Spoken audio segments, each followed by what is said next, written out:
ये आकाशवाणी गोरखपुर है। अब आप सोनी निगम से क्षेत्रीय समाचार सुनिए। प्रधानमंत्री नरेंद्र मोदी ने कहा है कि वीर बाल दिवस भारतीयों को विश्व में अपनी पहचान पर गर्व करने का अवसर देगा। आज नई दिल्ली में पहले वीर बाल दिवस के अवसर पर आयोजित कार्यक्रम को संबोधित करते हुए प्रधानमंत्री ने कहा कि ये लोगों को भविष्य के लिए प्रेरित करने का अवसर है। मैं आज इस अवसर पर वीर साहिबजादों के चरणों में नमन करते हुए कृतज्ञ श्रद्धांजलि अर्पित करता हूं। इसे मैं अपनी सरकार का सौभाग्य मानता हूं कि उसे आज 26 दिसंबर के दिन को वीर बाल दिवस के तौर पर घोषित करने का मौका मिला। मैं पिता दशमेश गुरु गोविंद सिंह जी और सभी गुरुओं के चरणों में भी भक्ति भाव से प्रणाम करता हूं। मैं मातृशक्ति की प्रतीक माता गुजरी के चरणों में भी अपना शीश झुकाता हूं। प्रधानमंत्री ने कहा कि सिख गुरुओं की परंपरा एक भारत श्रेष्ठ भारत के विचार को प्रेरणा देती है। उन्होंने कहा कि जिस देश का ऐसा इतिहास रहा हो उसे साहस की भावना से भरा होना चाहिए, लेकिन दुर्भाग्य से हमें ऐसा इतिहास पढ़ाया गया जिसमें हमारे अंदर हीनता की भावना पैदा करने वाले नैरेटिव थे।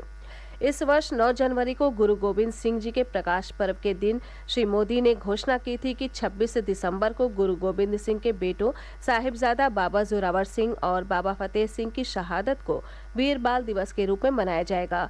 इस अवसर पर प्रधानमंत्री ने लगभग 300 बच्चों द्वारा प्रस्तुत किए गए शपथ कीर्तन में भाग लिया। मुख्यमंत्री योगी आदित्यनाथ ने वीर बाल दिवस पर श्री गुरु गोविंद सिंह जी के साहिबजादों के बलिदान को कोटि कोटि नमन किया है।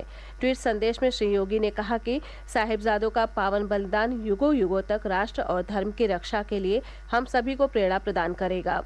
मुख्यमंत्री लखनऊ में अपने सरकारी आवास पर वीर बाल दिवस के अवसर पर आयोजित समागम में भी शामिल हुए। उन्होंने कहा कि सिख गुरुओं का त्याग और बलिदान अतुलनीय है।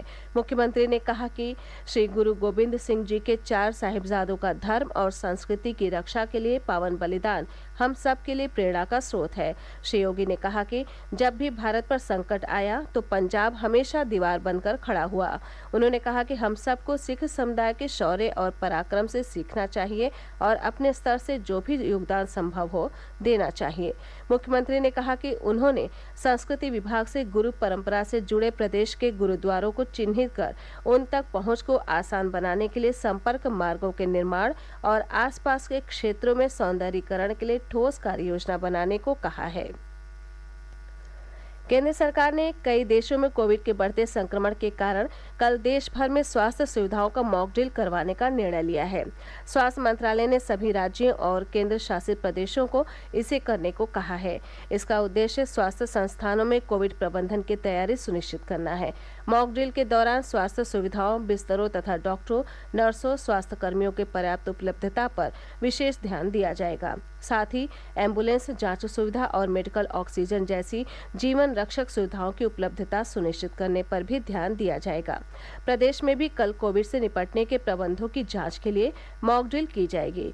उप मुख्यमंत्री और स्वास्थ्य मंत्री ब्रजेश पाठक ने बताया कि राज्य के सभी मेडिकल कॉलेज, जिला अस्पतालों और सरकारी अस्पतालों में मॉक ड्रिल कर स्वास्थ्य सुविधाओं की तैयारी जांची जाएगी।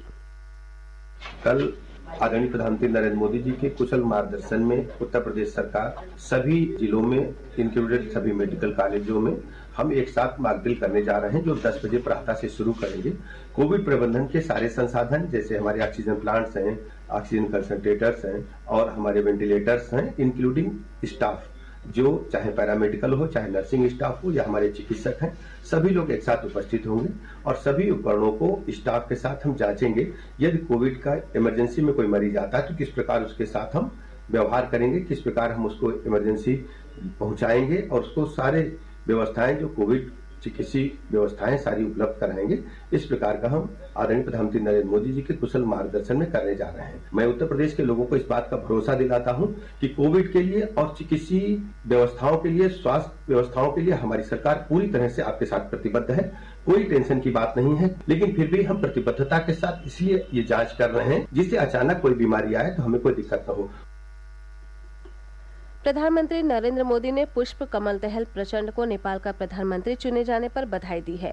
श्री मोदी ने कहा कि भारत और नेपाल के बीच अनूठा संबंध गहरे सांस्कृतिक संपर्क और लोगों के बीच गर्मजोशी भरे आपसी रिश्तों पर आधारित है। उन्होंने कहा कि वे नेपाल के प्रधानमंत्री के साथ मिलकर काम करना चाहते हैं ताकि इस मित्रता को आगे और मजबूत किया जा सके। इसी के साथ ये समाचार बुलेटिन समाप्त हुआ। नमस्कार।